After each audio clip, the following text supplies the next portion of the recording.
Hello and welcome to the big picture. Air travel in India is getting more and more trickier.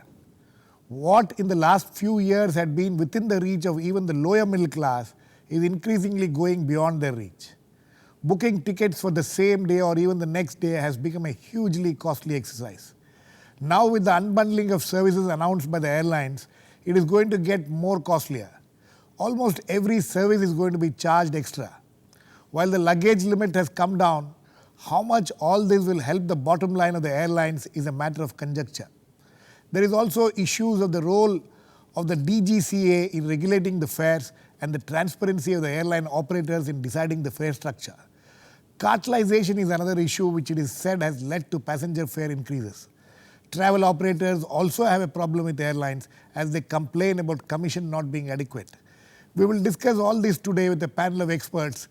I have with me Ajay Prasad, former Secretary, Ministry of Civil Aviation, Ajay Singh, founder Spicejet Airlines, Subhash Goyal, President of the Indian Association of Tour Operators, and Vinay Kumar, Senior Assistant Editor in The Hindu.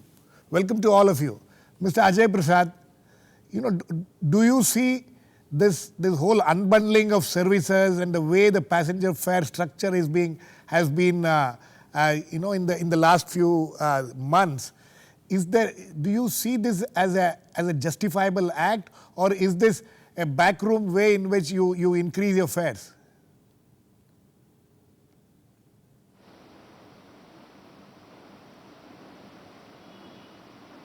Mr. Ajay Prasad?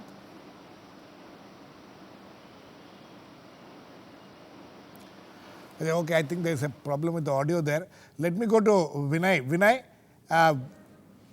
can you hear me? Yeah. Okay, Vinay, there's unbundling of the services, the latest trick which has been brought out by these airline operators. Is this something justifiable, or is this a backroom way of increasing the fares? The airlines have been operating in India on where the complex scenario in air travel is unraveling now. Yeah. As more and more people take to air travel, although it is far less than what they would have expected. It's hardly 1 or 2% of our country's population which takes to air travel. And as market gets competitive and airlines look for other avenues to make profits, this is one area where they have started pinching the pockets of passengers, right. Charging for extra luggage, charging for extra comforts, and redefining their business model. And Absolutely. On the other hand, there is a lack of transparency how a fare is structured, what is the component of various factors which go into making a total fare, and what are the passenger rights and regulations. And if you see the global picture, there are nearly 50 countries, including India, which have some kinds of regulations for passenger rights. And last year, we have seen that Israel and Philippines were the two countries which came out with, elaborate passenger rights regulations. Israel went even to the extent of saying that any airlines of any country which takes off from Israel has to regulate itself to the laws of Israel. So right. There are other issues also like delays, compensation to passengers, and lost baggage. So on these issues of passenger rights, there is great confusion. There is no clarity. And in India now, when we are seeing arrival of LCC and how they are stabilizing their business models, this is one of the ways that they want to make profit, giving you a pillow during air travel, giving you a blanket, charging $5 for it, giving you extra bottle of mineral water, or giving you refreshments. All things become chargeable. Right. But in India, our social and cultural ethos is such that, the passengers sometimes they tend to not knowing how this confusion is going on, in airline travel and business. Right. They also tend to, get away, carry away with what airlines are doing. But, yes. Many passengers here have, if they don't get anything to eat, free of cost, even during 1.5 or 2 hour flight, they feel as if, they're not getting their money's worth. They have been cheated. They have been cheated. Yes. So there is need for greater transparency, even if they change rules, even if they change the framework of baggage rules or a little bit of extras which they are giving. So when a time will come when the market forces will start dictating all these things, Okay. and we'll soon see Air Asia coming here, to Yes. operate, which is yet another model. So the effort is to cut down all the costs and give bare minimum necessities to the passenger and make air travel more affordable for the passengers in the long run. Mr. Ajay Prasad, the passenger fares, the way the passenger fares are going up, this unbundling of services, is this a backdoor method of increasing the passenger revenue? And by doing this, by charging for almost every service which are being offered, which earlier an Indian air passenger took it for granted when he pays that kind of money. Now everything is chargeable. Isn't this something which, as Vinay was talking about, is against our social and cultural ethos also? We'll come to the regulation aspect of it a little later. You see, we have been used to in India to get all these services free, Right. and because none of the Indian carriers used to charge this. However, these practices are prevalent in many other countries. Take United States, for example, where most carriers charge for baggage and other facilities which they provide for passengers.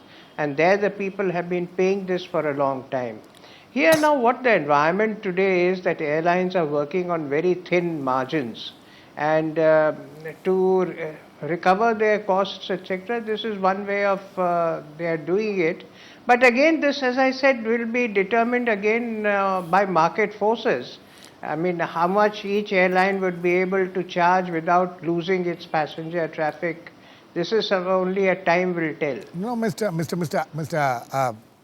Ajay Prasad, apart from the fact about the market forces which you speak about, isn't there some kind of a responsibility on the part of the government, on the part of the DGCA to regulate all these things? There is no transparency, as Vinay was pointing out.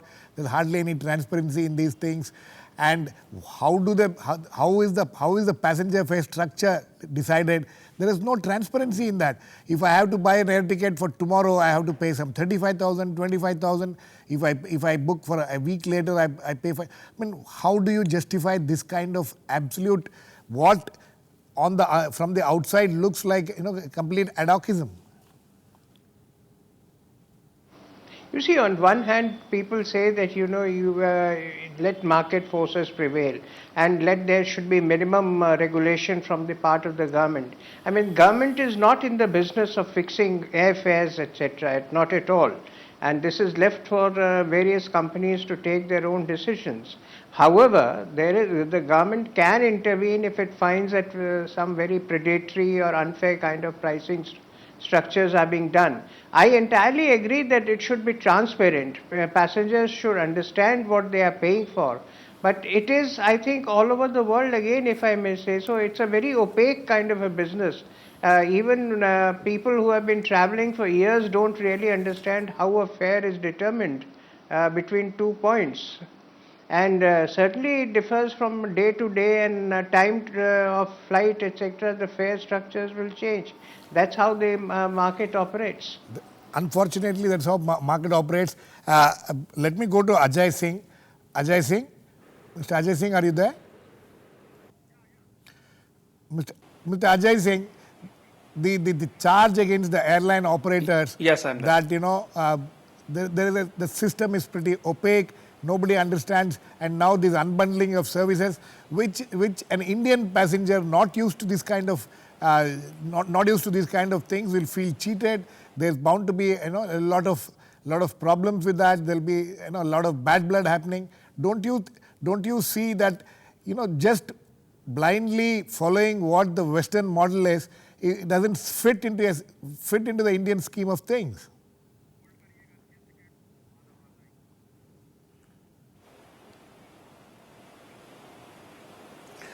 When we started Spicejet, we were told that this low-cost airline model will not work in India.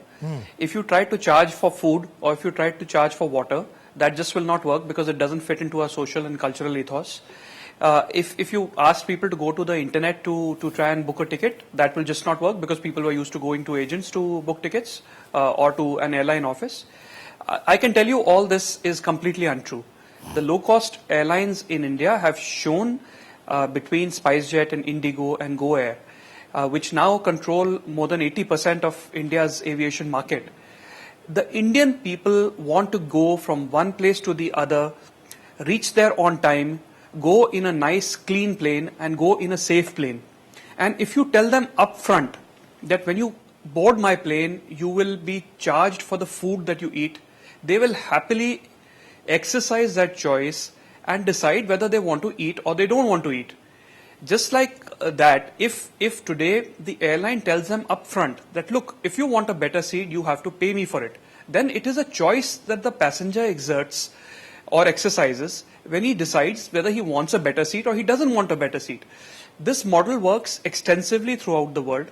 Low-cost airlines across the world make money out of this model. Airlines like Ryanair and EasyJet and Southwest Airlines get 20% or more of their revenue from what are called these ancillary revenues. Right. As long as this is put out there transparently before the public and the public decides whether to exercise their choice or not, there is nothing wrong in it. Okay, let me get the travel operators, Mr. Subhash Goyal. You think what Mr. Ajay Singh is talking about, that all these things are initially they all look very shocking. People are shocked. People are very confused. People don't accept it, but gradually they will accept all these things. Is that the way it works? There are two sides of the coin. One is the low-cost carriers. As far as the low-cost carriers are concerned, what Mr. Ajay Singh is saying is correct, that let the passenger exercise his choice. Now, as far as that is concerned, and domestic operations or operations which are limited to 3 hours, the low-cost airline model is very successful. Now the question comes that why is it cheaper for a person to fly from Delhi to Singapore or Delhi to Sri Lanka or Delhi to Dubai, and sometimes even Delhi to London, then Delhi to Goa or Goyal to Trichy. Right. Now that is something where Mr. Ajay Prasad also mentioned that we have now left it to the market forces. Yes, correct, we have left it to the market forces, but at the same time, when a cartelization has taken place and where the consumer is now being exploited by the airlines, it is high time the government should intervene. Right. As far as fixing of airfares are concerned, earlier, based on a mileage system, the airfares were fixed. Right. What I am saying is, if the direct operating cost of an airline with the variable costs from point A to point B comes to 4,000 rupees, you can fix highest level cost at 8,000 rupees. Right. Maybe for full service airlines, you can fix it for 9,000 or 10,000 rupees. That is justified. But as far as the lower fare is concerned, let it be free for the airlines to compete. But it cannot be that you fix the fare for a taxi driver from airport to the hotel and you don't fix a fare for an airline from point 1 to point B, at least the higher fare. So this gives the airlines an opportunity to charge 30,000 or 40,000 during the peak season, where not only people are going for holidays or celebrating Christmas to Goa, but there are people who would be going to see dying relatives. Absolutely. And it is the job of the government, any government, and I congratulate the Israel government and the Philippine government and the Japan government and various governments, where the government has taken a stand and has said to all the foreign airlines that airlines operating from their soil have to follow certain discipline. Absolutely. And these very airlines, let me complete, Yes. these very airlines who are not giving commission to the travel agent, in India, being where thousands and thousands of jobs are at stake, these same airlines are giving commission in countries like Japan, in countries like Sri Lanka, and even neighboring Pakistan and a lot of other countries, because their DGC and their government is strong. They are looking at the national interest of the consumer. And the consumer interest. And the consumer interest. But here, with cartelization of the airlines, with great difficulty, I think, thanks to the media, that AirAsia and, Tatas are coming in. But I remember when Tatas were trying to come in with Singapore Airlines for Air India, Right.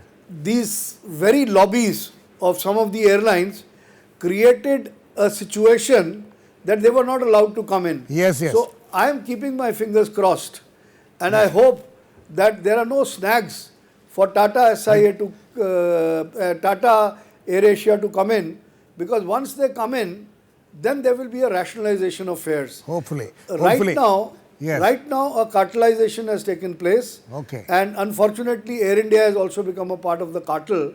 And with the result, both the travelling public and the travel agents are suffering. Okay. Mr. Goyal will discuss. There are several other issues. I'll come back to you. But before that, we need to go into a short break now. We'll come back and continue the discussion. Very serious and important issues raised by Mr. Goyal: cartelization, the rationalization, how and this lack of logic about why airfare costs less to go to Singapore or Dubai and more to go to Bombay or Goa. We'll continue this discussion. Please keep watching. We'll come back very soon. Welcome back. We are discussing the recent announcement by all the airlines about unbundling of services and charging extra for almost every service which they are going to be offering, especially in these low-cost carriers. Mr. Ajay Singh, very significant points raised by Mr. Goyal. First, the logic of how an air ticket to Singapore, Dubai, Malaysia, even London can cost less than traveling to Goa or Trichy, or as he pointed out. How does that happen? And this cartelization is a very serious issue which Mr. Goyal is talking about. We have been talking about it, but nothing much seems to. Do you admit that there is cartelization of the airlines? And now, as Mr. Goyal points out, even Air India has become part of this cartel.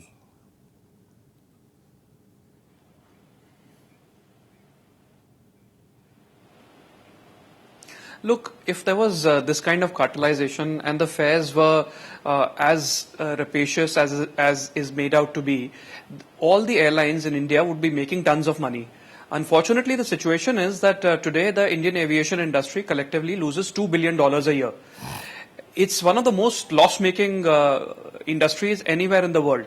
So if by cartelizing and by fleecing the passengers, the airlines were actually making lots of money, one would understand and there would be reason for concern. But clearly that's not happening. And that's not happening because in high season, airlines typically charge more money because there is demand. And in low seasons, the airlines charge very little money and even then sometimes don't get traffic. So these things are dictated by market forces. And India has chosen a model where they have allowed market forces to control the pricing of airfares. In terms of sometimes foreign fares being cheaper than Indian fares, again that is controlled by market forces. But there is one other determinant, which is that aviation fuel, which is the single largest contributor to cost. Sometimes when you buy aviation fuel for international travel, the tax on that fuel is less, and therefore the cost of flying international is less than the cost of flying domestically. The one other point that Mr. Goyal made, which I want to respond to, is this demand for setting a cap on certain fares. Now, you can set caps on fares, but the point is, will you also set then a cap on the costs which are related to aviation? Will you set a cap on the aviation turbine fuel which airlines need? Will you set a cap on the airport charges which the airlines have to pay? Today, we must understand that airlines are bleeding. and they are bleeding, and we need to encourage travel by bringing down the cost of aviation. So it's a good objective to bring down fares. That will benefit the airlines, it will benefit the country. Mr. But Ajay to do Singh, that, you must bring down the cost of aviation itself. Mr. Ajay Singh, Mr. Goyal wants to respond to what you have said. Mr. Goyal? Yeah, you see, what Mr. Ajay Singh is saying about aviation turbine fuel, I agree.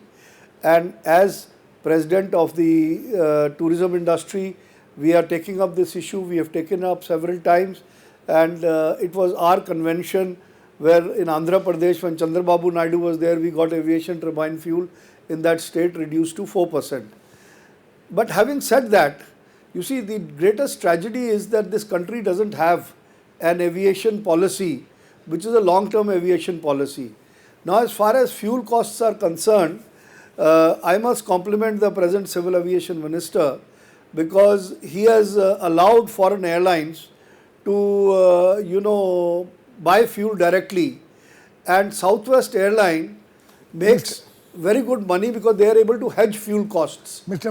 Goyal. So it is proper management of the airline which is responsible. Still, some airlines in India are making money.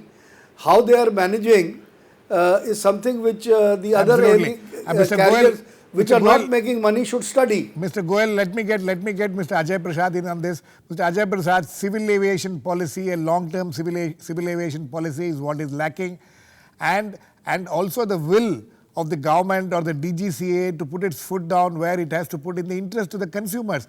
Isn't the complaint against the DGCA or the government or the Ministry of Civil Aviation is more looking at the convenience of the airline operators and not at the passengers? No, I don't quite agree with that proposition. You see, it's a different thing. There should be a long-term aviation policy. There can be no two opinions on that subject.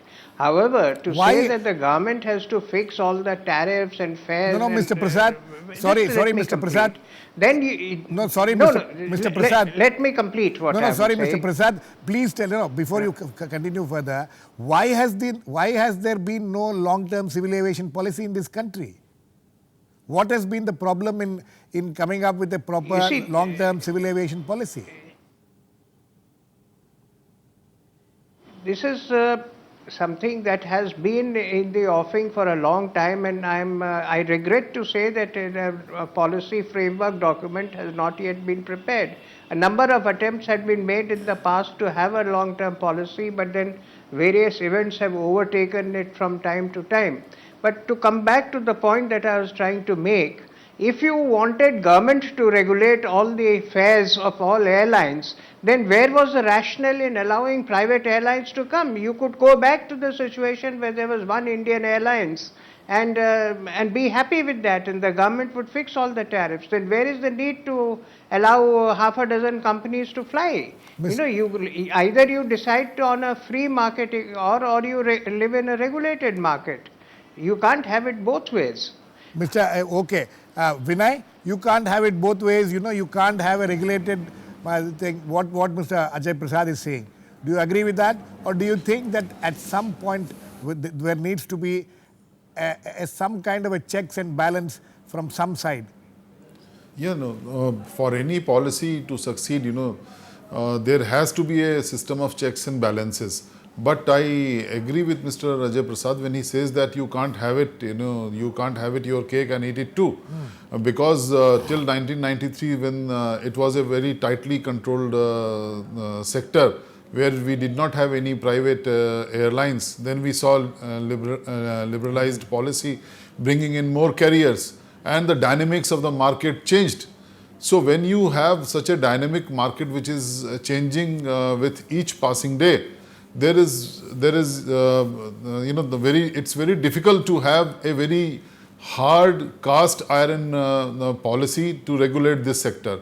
And I would say that slowly when market forces take over this aviation sector completely, it will be all determined by market forces. And when I want to fly from point A to point B, which is a 2-hour flight, and I am given an affordable fare, why will I not, and tickets are available, why will I not exercise that option if I have that option? But my only point in all this debate is that we need transparency, we need to educate passengers about the rights. Like DGCA on several occasions has stepped in to check, when the are airlines facing, is there a serious attempt at cartelization?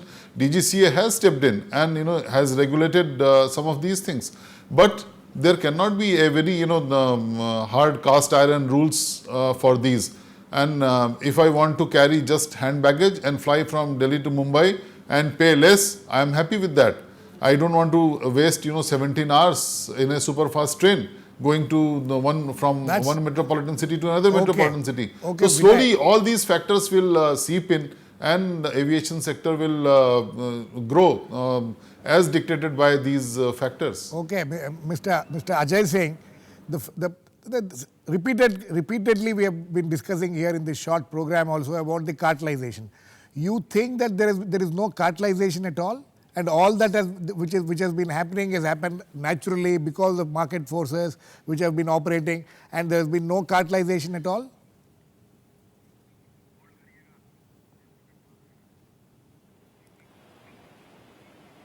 Look, my point is this. This policy of liberalization, if airlines like Spicejet and Indigo and GoAir came into existence in 2005 and 2006. Right. Because of this liberalization, you had air traffic which was at 15 million trips a year go up to 60 million trips a year. People who had never flown in their lives before started to fly. So it was a good thing that happened. In terms of cartelization, if indeed there was cartelization which was so very effective, obviously the members of the cartel would all be making money. Unfortunately, that's not happening.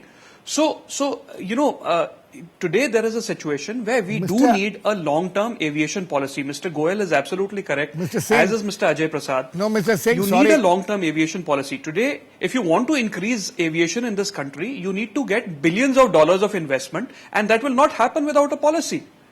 Mr. Singh, sorry. One point which is made. What about the government is constantly flip-flopping Mr. Singh, in terms of... only 1 minute. The problem of mismanagement of airlines, the problems which the airlines face is not so much because of the lack of passengers or your lower fares or anything. It is because of the mismanagement. We have seen airlines being shut down because of mismanagement. Isn't that a major issue? Nobody talks about it. You all talk about the problems which you are facing. Can I?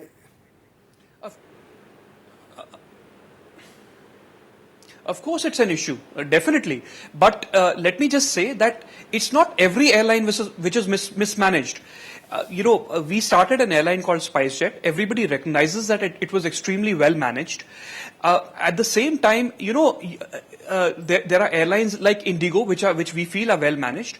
It can't be a situation where in an industry you say that 95% of the players are mismanaged. Okay. If 95% of the players are losing money, or if 5 out of 6 are losing money, then there is something wrong in the cost structure and in the policies. Sorry, Mr. Singh, we are completely run out of time. Mr. Goyal, very quickly, your response, we have to end. Yes, we should, we can't have our cake and eat it, I agree. But when we started liberalization, we stopped it in between. We didn't take it to we have to strike a balance. You see, I'm not saying that you stop liberalization. What I'm saying is put a higher cap. Okay. You can't run wild. You see, if you can put a cap on taxis operating from point A to point B, why can't you put a cap on air services Absolutely. from point A to point B? Okay, Mr. Goyal, we are completely run out of time. But on that note, we have to end. That balance needs to be struck. The passengers' interests should be taken into consideration seriously. It's not, and if more and more passengers have to travel by air, they also need to be given a fair deal. Thanks to all my guests, Mr. Ajay Prasad, Mr. Ajay Singh, Mr. Subhash Goyal, and Vinay Kumar. Please keep watching. We'll come back with another issue on The Big Picture, same time tomorrow.